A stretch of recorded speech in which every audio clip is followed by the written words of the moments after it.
Good morning. Welcome, welcome. I'm really happy to be here this morning. I'm Laura Paulsell, a yoga teacher here in Orange County, California, also a yoga therapist in training currently at Loyola Marymount University. And fun fact, today is my birthday. So I'm really excited to be here exploring wonder and seeing the world with wonder on my birthday, this wonderful day. So really happy to be here.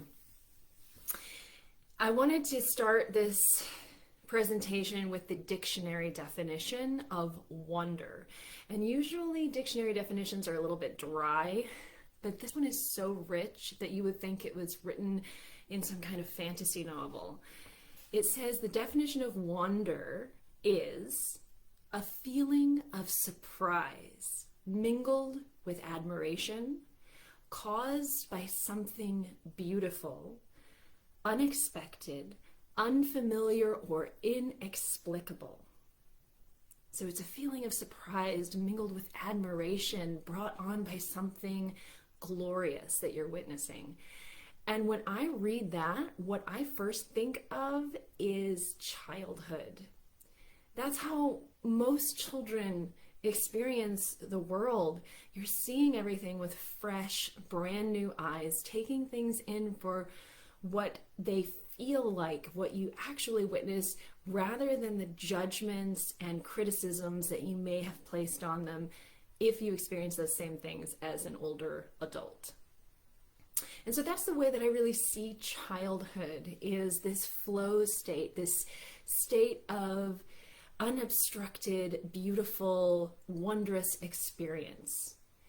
And then as we get older, sometimes the exterior walls begin to harden somewhat, and our judgments, our biases begin to blind us from seeing something as it might truly be, and we start seeing from those adult-based judgments, prejudices, and biases.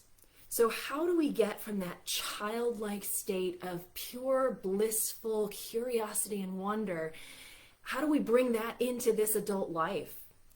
And so I created 3 steps, and they seem kind of silly and simple, but it's a great way to come back to that childlike state.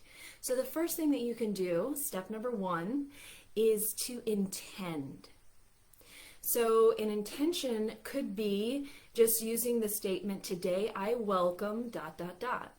And I'm going to use the example by putting that intention with the definition of wonder. So today I welcome a feeling of surprise. Today I welcome a feeling of surprise. I welcome admiration. I welcome the unexpected. I welcome the inexplicable. Today I welcome joy. And I think that writing down an affirmation is really great, because then it just doesn't pass right through one ear and out the other. So writing an intention. So at the top of the day, really get it in your mind that today you're going to see something magical. Step number 2 is pause. Pause throughout your day several times, as many times as you can. Maybe even set a little alarm on your phone for once an hour to go off, and pause. And then see what's around you, and see from those fresh, curious, childlike eyes. One thing that my husband always says is, wow, look at that. If we were traveling to another country right now and we saw that view, we would say, whoa, this is worth the $2,000 ticket to get here to see that. And yet we'll see something just as amazing 10 minutes from our house, and we're like, oh yeah, that's just what it looks like here at home. But no, if you flip the script, if you change your perspective, you're seeing something that if you were seeing the same thing in another country, you would think it was magnificent, it would be wondrous, it would be powerful. So what would it be like to see that from those fresh eyes, to see it like you were seeing it for the first time? Another example is, I used to teach Shakespeare and perform Shakespeare for school children, all the way from pre-K up through college age. And I'll tell you what, when I taught for the high school students and we'd perform Shakespeare, not only would they be kind of grumpy, because, sometimes teenagers, right? But they would act confused. and they wouldn't understand the story. And when it came time after the play to do question and answers, they couldn't really form questions because they were so overwhelmed by the material. But yet we would do the same play, no alterations, the exact same play for the kindergarten and pre-K kids. And boy, their eyes would be lit up. They'd be fascinated by the magic and the fairies and the kings and the queens. And the Q&A section, those preschoolers would ask the most incredible questions. Well, why did the king do this? Or, what did that magic have to do with this? Or they would understand the story, I think, sometimes better than the high school and college age kids. But why is that? It's not that they had the language skills or the knowledge base to understand the Shakespeare. No, they were seeing it with that wonder. They were releasing, well, they didn't have to release because they didn't have any judgments. So they were seeing it through that clear lens. And I wonder if those high school and college age kids let go of the idea that Shakespeare is hard, or I'm not going to understand this, or all of those other limiting beliefs, if they had let all of that go and just watched the Shakespeare and felt it. And that's the thing. I think children feel more than they think about things. And so if they just viewed the Shakespeare from a place of feeling, I wonder if they would have understood it a little bit better. So when you pause throughout the day, and that's step number 2 is pause, look at life that way. How would a child look at this? Is there something mysterious or curious or exciting about what I'm seeing? And then the third step is to play. Make a new choice. After you viewed something, you paused and you looked at it from a childlike wonder and curiosity, what's your next choice? Are you going to see a bush covered in berries that are sprinkled with water? And what are you going to do? Maybe tap the bush and watch the sprinkles fall. Maybe you're walking your dog and you skip. When's the last time you skipped down the street? It's okay if people think you're odd, because you know what?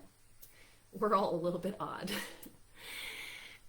Something else you could do, and this is something that I love to do, it's a great release, is when you're out in public and you're feeling like you have to be all grown up, excuse yourself to the bathroom. As soon as that bathroom stall closes, make faces, shake your hands, wiggle, just be the silliest, obviously don't make the sound effects because the person in the next stall will hear you.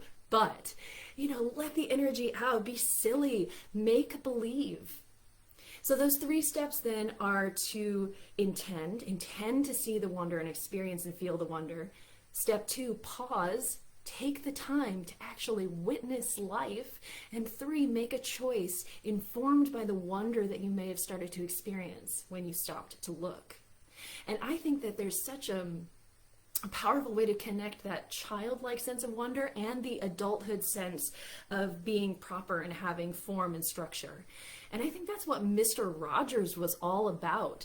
He was about knowing that, yes, there is grief, there is pain, there's divorce, there's a lot of feelings that we have to experience that are tough. But yet we can experience those from that sense of childlike wonder. He had the land of make-believe. A lot of the serious topics that he addressed about war, assassination, he addressed in that land of make-believe. So what is your land of make-believe, and can you invite more of that into your life? Following those 3 steps that I offered. So if you do this for just one day, that's fine. Use it as an experiment. Start your day intending to see the wonder, pausing to witness life with those fresh childlike eyes, and 3, make a new choice, and maybe a fun, playful choice, and see where that leads you. Because I believe that once your brain starts getting used to the idea of catching those moments of magic in your life, you're going to start noticing more of them. So this is your experiment. I invite you to try it out. And I want to let you know also that you have an opportunity to do a live workshop with me. I have one coming up this very Saturday. So at O Yoga in Orange, I'm doing a workshop called Manifest Confidence. And it's a workshop using energy principles and the law of attraction in order to boost that natural confidence and vibrance that is within you.